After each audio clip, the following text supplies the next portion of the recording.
तो बच्चों आज हम कक्षा 6 के अभ्यास 3D से सवाल नंबर 4 के आगे पढ़ेंगे। इससे पहले कि अगर आप लोग हमारे YouTube चैनल को सब्सक्राइब ना किए हो तो जल्दी से सब्सक्राइब कर लीजिए और बेल आइकन को भी दबा लीजिए, जिससे आने वाले वीडियो का नोटिफिकेशन आपको मिलता रहे। और इसके डिस्क्रिप्शन बॉक्स में आपको अभ्यास 3D के सवाल नंबर 1 से 3 का YouTube लिंक आपको दे दिया जाएगा, जहां से आप उसे देख सकते हैं। तो आइए देखिए, हम चलते हैं सवाल नंबर 4 पे।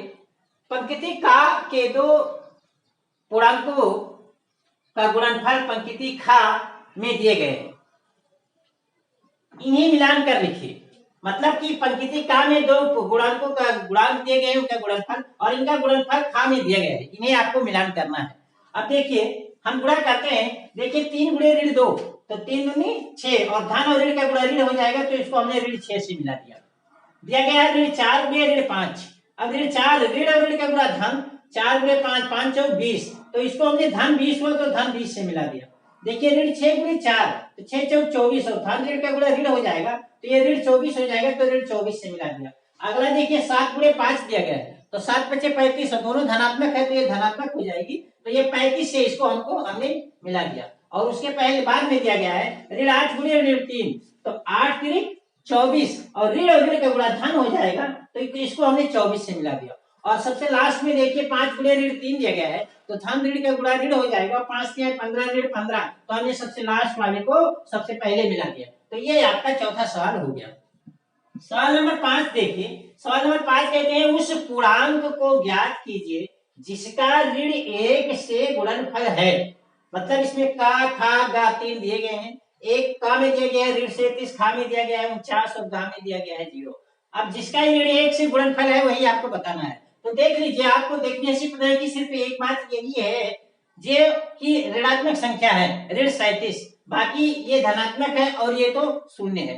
तो देखिए इसी में ऋण 1 से गुणा है, क्योंकि इसको हम लिख सकते हैं 37 गुणे ऋण 1, बाकी ये धनात्मक है। तो इस प्रकार से आपका ये पहला विकल्प सही है।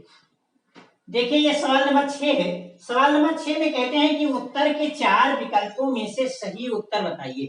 मतलब 4 विकल्प यहाँ दिए गए हैं और उसका सही उत्तर आपको बताना है। तो इसमें का देखिए दिया गया है ब्रैकेट में 3 धन 2 और गुणे 4, तो ये आपका वितरण नियम है। और वितरण नियम में ये आप जानते हैं कि बाहर वाली संख्या से अंदर वाली दोनों वाली संख्या से गुणा हो जाता है। तो अगर इसे हम विस्तारित करेंगे तो 7 का गुणा 3 में भी हो जाएगा, यानी 3 गुणे 7, धन लगा है तो धन हो जाएगा, और 2 गुणे 7, 2 गुणे 7, ये इसका सही उत्तर हुआ। और देखिए ये चीज इसमें दिया गया है, ये तीसरे विकल्प में दिया गया है 3 गुणे 7 धन 2 गुणे 7, मतलब कि इसका तीसरा विकल्प सही है। देखिए ठीक इसी प्रकार से छठवें के खा में दिया गया है 3 ऋण 2 गुणे 6, इसमें भी वही वितरण नियम, घटाने का वितरण नियम लागू है। तो इसको जब हम एक्सप्रेस करेंगे तो क्या हो जाएगा, ये हो जाएगा 3 गुणे 6 ऋण 2 गुणे 6। और देखिए ये चीज 3 गुणे 6 ऋण 2 गुणे 6 आपका पहले विकल्प में दिया गया है, इसका मतलब कि इसका पहला विकल्प सही है। देखिए 6वें के गा में कहते हैं कि ऋण 8 गुणे ऋण 5 का मान है। तो ऋण 8 और ऋण 5 के गुणा कर लेते हैं। देखिए दोनों ऋणात्मक संख्याएं हैं, तो ऋण और ऋण का गुणा धन हो जाएगा, और 8 में 5 से गुणा करेंगे तो 40। इसका मतलब कि इसका उत्तर कितना हो जाएगा, ऋण धन 40, और धन 40 आपका दिया गया है दूसरे विकल्प में, इसका मतलब कि इसका दूसरा विकल्प। अगला देखिए 6वें का घा दिया गया है। कहते हैं कि 3 ऋणात्मक पूर्णांकों के गुणनफल में एक धनात्मक पूर्णांक से गुणा करने पर गुणनफल का जो चिन्ह क्या होगा। पहला विकल्प धनात्मक दिया गया है, दूसरा दिया गया है ना तो धनात्मक ना तो ऋणात्मक, और तीसरा दिया गया है ऋणात्मक, और चौथा दिया गया है उपयुक्त में से कोई नहीं। तो आइए देखते हैं कि पहले 3 ऋणात्मक पूर्णांकों का गुणनफल। मान लीजिए कि ऋण 3 गुणे ऋण 2 और गुणे ऋण 4। अब देखते हैं ये 3 ऋणात्मक गुणनफल है, तो अगर ये एक ऋण और ऋण का गुणा धन और फिर ऋण से गुणा करेंगे तो इसका रिजल्ट हमें ऋण मिलेगा, इसका रिजल्ट हमको क्या मिलेगा, ऋण। और जब हम इसमें किसी धन से गुणा करेंगे तो हमें क्या मिलेगा, इसका रिजल्ट ऋण मिलेगा। अर्थात 3 ऋणात्मक गुणांकों के गुणनफल का रिजल्ट हमें 3 मिलेगा, और उसमें जब हम धन से गुणा करेंगे तो धन और ऋण का गुणा ऋण होता है, तो इस प्रकार से हमें जो इसका उत्तर मिलेगा वो उसका चिन्ह होगा ऋणात्मक।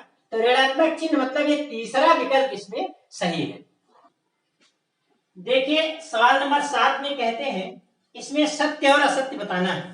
निम्नलिखित में से सत्य और असत्य बताइए। ये कुछ कथन दिए गए हैं, इसमें से कौन सा कथन सत्य है कौन सा कथन असत्य है ये आपको बताना है। तो देखिए इसमें पहला पार्ट दिया गया है कि 5 ऋणात्मक पूर्णांकों का सतत गुणनफल धनात्मक होता है। तो देखिए 5 ऋणात्मक पूर्णांक है, अगर देख लीजिए 2 ऋणात्मक पूर्णांकों का गुणा करते हैं तो ऋण गुणे ऋण धन हो जाता है, लेकिन 3 ऋणात्मक पूर्णांक को गुणा कर लेते हैं तो 2 का तो धन हो गया, लेकिन तीसरा अगर ऋण आ गया तो क्या हो गया, वो फिर ऋण हो गया। फिर अगर 4 ऋणात्मक पूर्णांक लेते हैं तो 4 ऋणात्मक पूर्णांक तो पहले 2 का ऋण हो गया, फिर तीसरे के साथ किया तो ऋण हो गया, फिर चौथे के साथ किया तो धन हो गया। और इस प्रकार से आप जान लीजिए कि अगर किसी ऋणात्मक संख्याओं को जब हम गुणा करते हैं और अगर उनकी संख्याएं सम है, यानी 2 है 4 है 6 है 8 है 10 है, तो उसका रिजल्ट जो होगा उसका मान धनात्मक होगा, यानी उसका जो मान आएगा उसके चिन्ह में उसका धनात्मक चिन्ह आएगा। लेकिन अगर विषम संख्या विषम बार हम गुणा करते हैं, जैसे 3 बार 5 बार 7 बार, तो उसका मान क्या आता है, ऋणात्मक आता है। तो इसका मतलब 5 ऋणात्मक पूर्णांकों का सतत गुणनफल करते हैं तो धनात्मक होता है, तो ये कथन असत्य है। 5 ऋणात्मक पूर्णांकों का सतत गुणनफल ऋणात्मक होगा, धनात्मक नहीं होगा। तो ये क्या हो जाएगा, ये पहला आपका असत्य है। देखिए इसका दूसरा पार्ट दिया गया है कि 2 ऋणात्मक पूर्णांकों का गुणनफल धनात्मक होता है। तो ये सही है कि अगर ऋण 3 और ऋण 3 का गुणा करेंगे तो ऋण ऋण का गुणा धन हो जाएगा और 3 3 9, तो 2 ऋणात्मक पूर्णांकों का गुणनफल धनात्मक होता है, ये आपका सत्य है। अगला देखिए तीसरा दिया गया है कि 2 पूर्णांकों में यदि केवल एक ऋणात्मक हो तो उसका गुणनफल ऋणात्मक होता है। बिल्कुल सही है कि अगर 2 पूर्णांक हैं और दोनों में से एक ऋणात्मक है और एक धनात्मक है, यहाँ साफ साफ कह रहा है कि केवल एक ऋणात्मक है। जाहिर सी बात है एक ऋणात्मक है तो एक धनात्मक है, तो ऋणात्मक और धनात्मक ऋण धन का गुणा ऋण हो जाएगा, तो उसका जो उत्तर आएगा गुणनफल होगा वो क्या होगा, ऋणात्मक होगा। तो 2 पूर्णांकों में यदि केवल एक ऋणात्मक है तो उसका गुणनफल ऋणात्मक होगा, ये कथन आपका सत्य है। अगला देखिए चौथा कहते हैं कि ऋण 17 के विपरीत धन 17 है। तो ये सत्य है क्योंकि 0 से ऋण 17 जितनी दूरी पर है उतनी विपरीत दिशा में धन 17 है, तो ये कथन भी आपका सत्य है।